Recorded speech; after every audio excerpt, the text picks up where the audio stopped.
সালাতে দোয়া কবুল হয়। সালাতে দোয়া কবুলের 3 জায়গা। একটা হচ্ছে তাকবীরে তাহরিমার পরে আমরা সানা পড়ি না, আমরা তো একটা পড়ি। আল্লাহর হাবিব সুন্নাহ এবং নফল নামাজে আরো পড়তেন সানা, ওই দোয়া কবুল হয়। 2 নম্বর জায়গা সালাতে সেজদায় পড়ে দোয়া করলে কবুল হয়।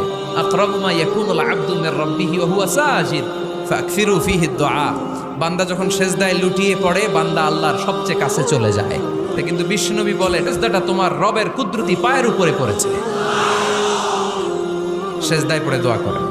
সালাম ফিরানোর আগে বিশ্বনবী দোয়া করতেন, লা ইউসাল্লিমান্না আহাদুকুম হাত্তা ইয়াতাআওয়াযা মিন আরবা'a।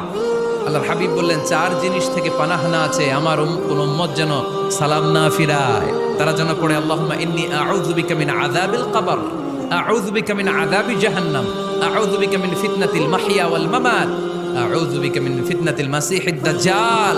আল্লাহ কবরের আযাব থেকে বাঁচাও, আল্লাহ জাহান্নামের আগুন থেকে বাঁচাও, আল্লাহ জীবন